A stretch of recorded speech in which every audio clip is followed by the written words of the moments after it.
So I have all of these nice books by Jean Rhys.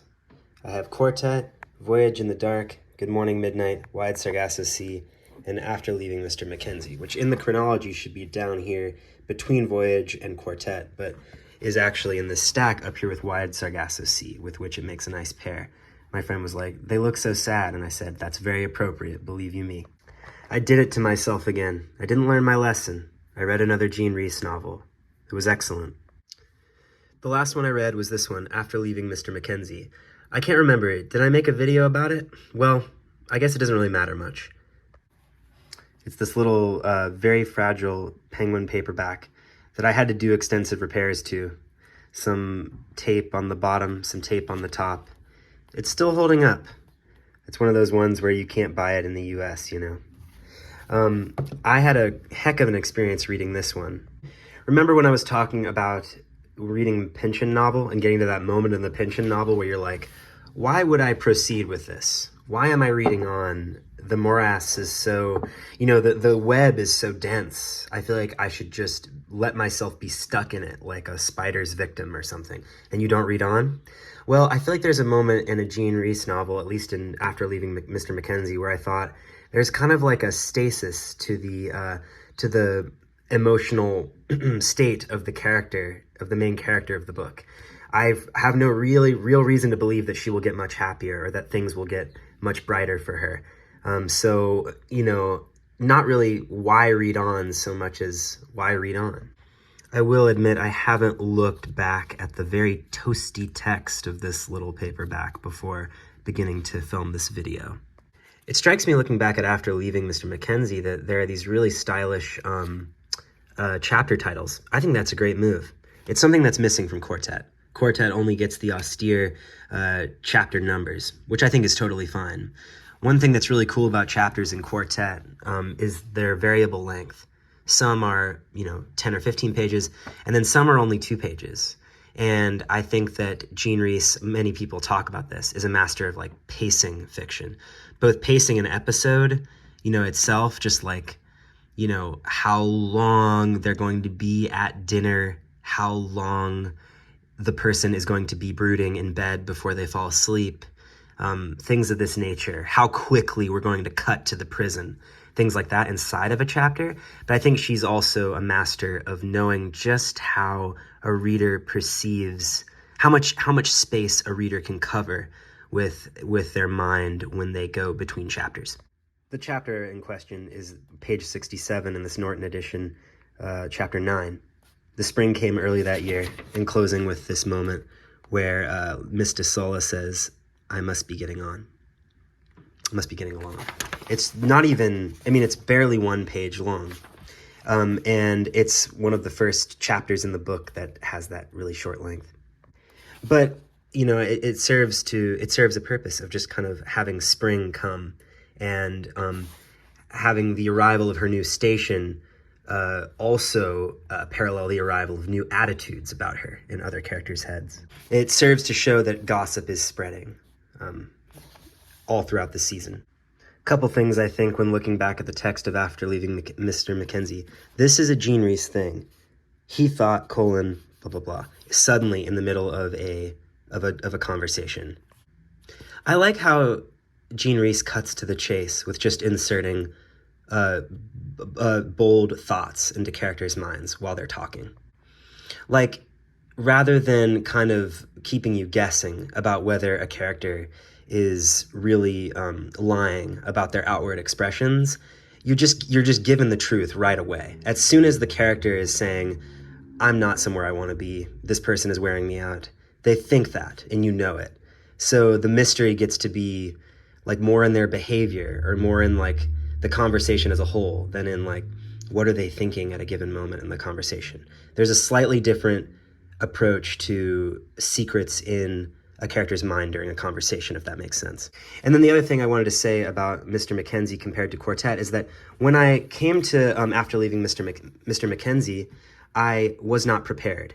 I assumed I had heard about Wide Sargasso Sea, that it plugs into Jane Eyre, and I haven't read very much, and I vaguely thought that meant that it was going to be somewhat kind of fantastical and romantic, and that there would be like Dickensian characters or something. I admit I am not well read with Bronte novels. But then when I came to After Leaving Mr. Mackenzie, and I just got this wonderful, very, very modern, like, realist fiction about a character's stasis, very trendy and, like, up-to-date with things like your your Sheila Headies and your Tal Lins or whatever, or your Otessa Moshfeghs, like, very up-to-date, very modern feeling. I was, like, shocked by that, and it really caught me off guard. It really impressed me.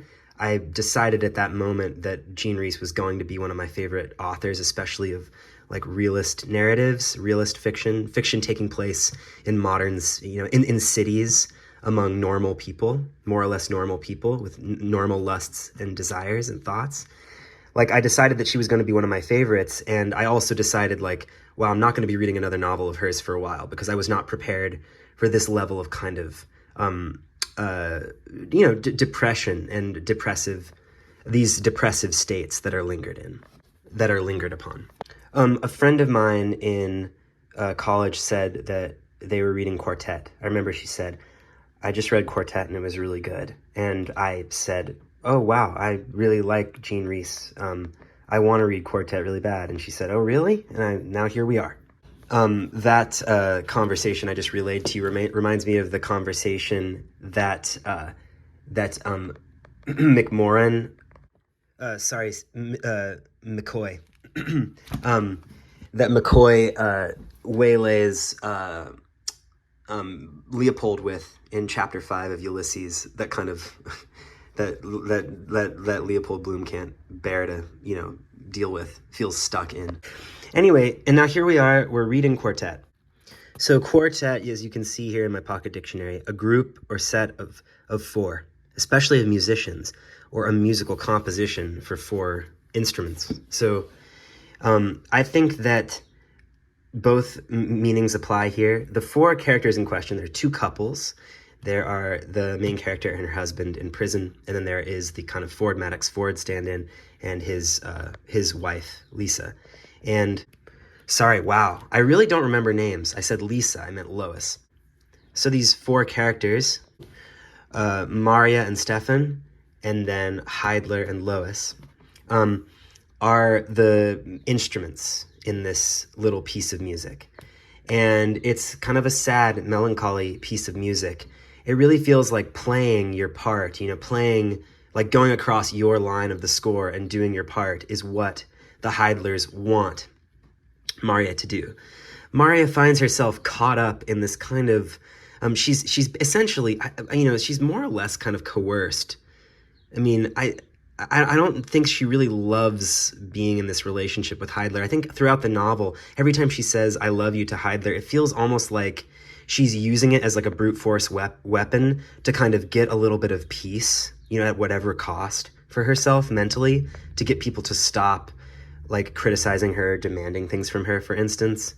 But I could talk more about that later. But Maria finds herself in the situation where the Heidlers want her to play along.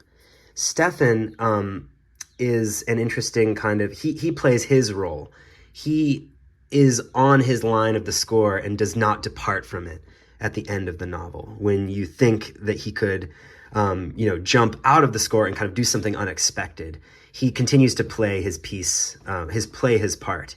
And I think that contributes to probably an aspect of the ending that's going to be very intriguing to the like Carverian, brutal realist people who read this book. It might be very frustrating to the people who read it from a point of view of empathizing solely with Maria and wanting the best for her, which is a very valid way to read the book. My copy of the book is this like Norton paperback fiction edition. You guys have seen these around. My copy of Voyage in the Dark is uniform with it. I read online that Voyage in the Dark is almost darker than, I mean, it makes sense, than Quartet and Mr. Mackenzie, and I think it turns some people off. I'm very excited for it. I mean, like, the more I read of Jean Rhys, the more I come to crave these aspects of her writing that were at first off-putting to me. Because I think even if a character is going through something awful, there is a pleasure to being that character's confidant just as the reader. And so I think that craving that kind of experience where you are kind of the ear that empathizes well with the with the main character, and in Jean Rhys's novels with other characters too, because other characters are empathized with, and that's what give her novels the three-dimensional quality that keeps them in print, as opposed to, say, other accounts of the affair that inspired Quartet. But like you come to kind of covet those experiences. So I feel like I could see myself really craving to read Voyage in the Dark, or Good Morning Midnight, which I'm so excited about. I think it's like its parts are more disparate or something. I cannot wait. But anyway, going back to the editions, yeah, they're both this like Norton paperback fiction thing. Voyage in the Dark has this like orange cover, and this one has this black cover. It was a very like creamy, nice copy of this paperback. It's just like, this is why you gotta go to the used bookstore and actually like touch the book and like make sure that the glue is responding how you want it to, like the weight of the pages is as you expect, that that the margins are right, everything, that that the toastiness of the cover, that it's not too brittle for you, or it's just brittle enough to kind of conjure a certain spell or something. You've just got to like feel these things out for yourself. Because I remember finding Quartet and like picking it up and being like, wow, this is a quite nice copy of this book. When I read this book, it's going to be in this copy. And I was very vindicated while reading it. I chose a very, very nice copy.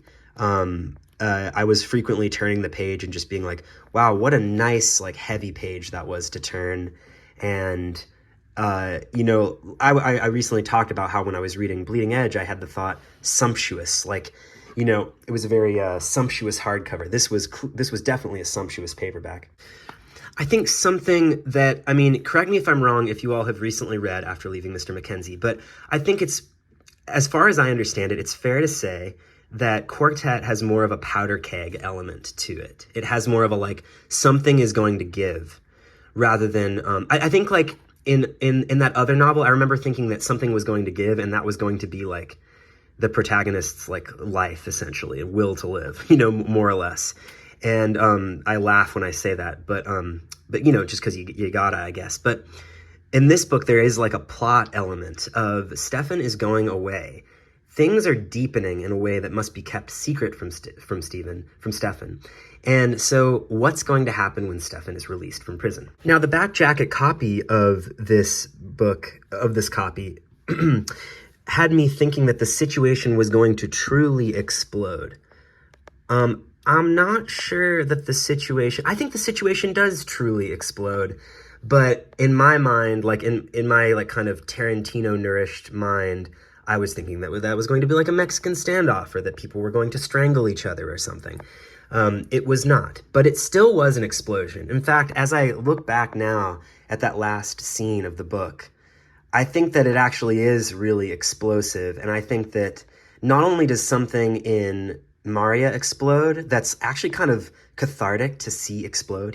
She bubbles over, and she's not going to be secretive in the same way that she was. Or she's going to go out on a limb and actually demand the kind of compatriot that she needs Stefan to be.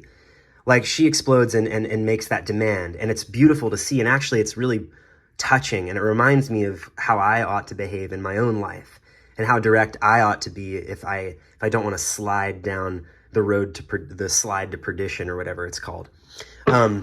But also something explodes in Stefan, I think, and you see him you see that he is not just the constant that he's not so much a constant as kind of a keeper of secrets himself, of how he actually truly feels and what he wants. I think you think of him as this kind of constant husband to Maria, who is kind of stupid. Like, he's kind of like a stupidly committed husband. And this is both his virtue and his vice, or whatever. And I think that when he's tested and something in him kind of snaps, and he goes out into the street and gets into a certain taxi cab, I think you view him as not so much of a constant, and I think that that is very exciting. So the back jacket copy was misleading in a certain sense, but in another sense, I think it actually is pretty appropriate.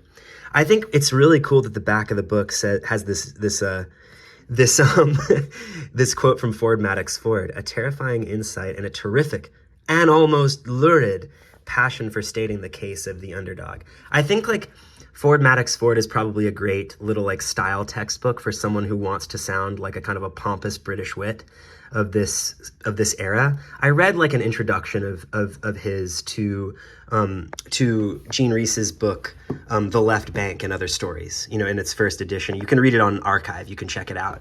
And he sounds wonderful, and he's so like hoity-toity in this perfect way. And I think that he could be studied from a like British wit style perspective. Looking at this blurb, you know, you've got to think, well, you know, Quartet wasn't inspired by, I mean, if Wikipedia is to be believed, it was inspired by Jean Rhys's own affair with Ford Madox Ford, which was kind of under the auspices of Ford Madox Ford's wife and their breakup. And so, like, it's just cool that, you know, this quote takes on a different meaning. As an artist, she has a passion for stating the case of the underdog, but then also maybe like that's some sort of statement of how she handled the breakup or something, more of a personal comment about her, beyond what she does as an artist. With most novels that I really enjoy while I'm reading them, I don't mark them up till the end. I think like if I'm really enjoying it on a first read, things are generally blank for the first like 2/3, 3/4, and you'll get some pencil marks here toward the end. Like here you got a check mark. You know, toward the end I'll start making little marks to just kind of like, you know, to just let the book know that I'm really enjoying it. I really liked certain images. I'd like to kind of fast forward through a couple of them. I like this. "If you go back to your husband," he declared, "I can't see you again. You understand that?" He leaned back, looking impenetrable and alert, like a chess player who has just made a good move. Like a chess player who has just made a good move and isn't good at hiding it is a certain kind of like good but not elegant chess player. And I think that picture is it's really good to consider Heidler as such. Over here I put a heart by her saying, you know, "Fancy facing my situation on a Dubonnet." Because this patron is saying, like, you should have a Dubonnet and not a Pernod. And her drinking in the novel is really, she really, you know, drinks to black out, essentially. You know, her alcoholism in the novel is something that would be fun to pay attention to on a reread. I guess I mentioned in a recent Ashbury video how I was struck by like learning about Ashbury's alcoholism. And I do think that like being maybe the age I am, where I am in Wisconsin, it kind of, you know, questions of alcoholism are just very exciting to me in fiction. And so for a couple reasons, both the specificity and the well-writtenness of this beat, and also the fact that it concerns alcohol, it's just, I had to put a heart there. She cackles and then she insists. There's this conflict between kind of an outward hilarity and an inward seriousness, an inward urgency. Looks like I had trouble understanding this phrase. "Everybody knows already. If you think they don't, your crest ought to be an ostrich." That was a fun burn, although it's a little obscure to me. I loved this phrase. "I care as little as I care what's happened to my first shirt, whether they like me or not." You know, Stefan isn't, you know, he's not simple. There's another moment in the book that I'm having trouble finding where she's about to go to bed with a guy and she's like, "Can we turn off the lights?" And he ties blue handkerchiefs around the light instead. I thought that was like one of the best moments of the book, one of the best images of the book. Shows kind of what she's so good at in terms of like, because I feel like that detail had to come from life. She's really good at working it into the fiction. I think that beat comes at like the end of a section or a chapter. It has a lot of gravitas. And it's a really good picture of a woman who is a person who is in a situation where help is needed. And any way you ask for it, you have to ask for it obliquely, and your response that you get is going to be oblique if it's even close to satisfactory, you know, or close to addressing your needs. You know, you can't really ask for help the way you need to ask, and if you ask for the lights to be off even, which isn't even like a solution to a bigger problem, it's just like, please, I just need momentary relief, you're going to get a strange kind of not what you were asking for kind of response to that. So I thought that was a good image in the book. Yeah, I feel as though I don't really want to go too much more into a lot more details about Quartet. I want to let you have a chance to read Quartet. I don't know how many people who are going to watch this are going to be Jean Rhys fans, but I do really recommend her.